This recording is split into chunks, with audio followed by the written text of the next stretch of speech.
It was 12:20 p.m. on Wednesday. A helicopter crash shook Coonoor in Tamil Nadu. On board were India's bravest and the best, the Chief of Defence Staff, his wife and 12 others. Only one person has survived the crash, and he is not General Bipin Rawat.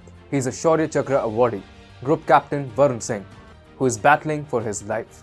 India feels attacked, and this crash needs to be investigated as soon as possible to bring closure to the bereaved families and Indians at large. Hi and welcome. You're watching TFI English, the national socio-political analysis arm of the TFI Media Group. I'm Siddharth, your host. In this video, I will tell you why the death of India's first CDS General Bipin Rawat should be investigated at the highest of levels. Let's begin. On Wednesday, India lost its finest son, an army man par excellence. General Bipin Rawat was killed in a helicopter crash at Tamil Nadu's Coonoor. Along with him, his wife Madhurika Rawat and 11 others succumbed to their injuries.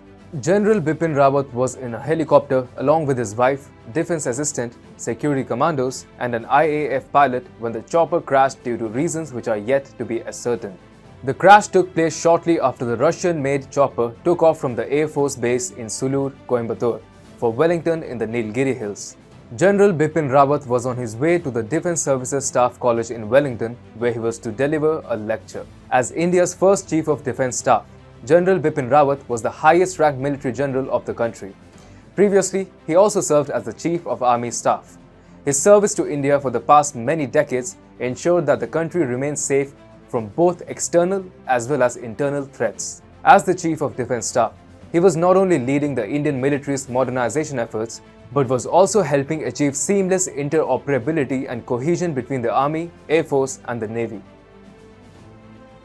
According to a retired Indian Air Force officer, the chopper is considered to be one of the safest and most modern military transport helicopters. Quoted by the Indian Express, he said, "One must wait for the detailed investigation, but the past record of the helicopter model shows it is impeccable and 100% reliable." According to sources, no system malfunction or snag was reported in the helicopter in its last few sorties. The helicopter that crashed Wednesday had flown more than 26 hours without a snag after it was last serviced. The Mi-17 V5 is the latest twin-engine iteration of the Russian-made Mi-17 transport helicopter and is used regularly for high-altitude operations. It is among the most advanced and safest military transports that can be used in any topography and weather. For its reliability and safety, this chopper is used to ferry VVIPs across India, including the Prime Minister and the President. Prior to any VIP flights, the aircraft undergoes a 3-stage mechanical check, following which access to the aircraft is sealed. For such a chopper to crash is both unprecedented as well as shocking. These helicopters are a pillar of India's defense forces, and the country owns at least 80 of these choppers, with the most recent deliveries dating back to 2018. When the first Chief of Defence Staff, his wife and 11 others die in a helicopter crash, it is only natural for citizens to feel the nation has been left vulnerable and that the crash itself might be due to sabotage by India's many enemies. What has also raised suspicions is the nature of the crash, the helicopter which crashed, and the stakes that were involved. The chopper in question is known to brave unpleasant and extremely challenging weather. On Wednesday, the atmospheric condition around Wellington and Coonoor were surely not pleasant in purely aviation terms, but they were nothing close to something which the chopper could not bear. A high-level inquiry has been constituted by the Indian Air Force to investigate the cause of the crash. At the time of publishing this video, forensic teams and investigators had reached the crash spot.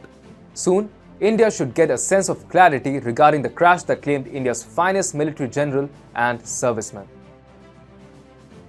General Bipin Rawat was outspoken. He said what he felt needed to be said. He did not concern himself with the political incorrectness of his statements to some. In 2018, speaking about the drive of some to ensure Kashmir gets freedom, General Bipin Rawat said, "Azadi will not happen. You cannot fight the army." He added, "Why are you picking up weapons? We will always fight those who seek Azadi, those who want to secede. Azadi is not going to happen. Never." A day before his demise, the general cautioned countries against the threat posed by biological warfare in the backdrop of the COVID-19 pandemic wreaking havoc across the world.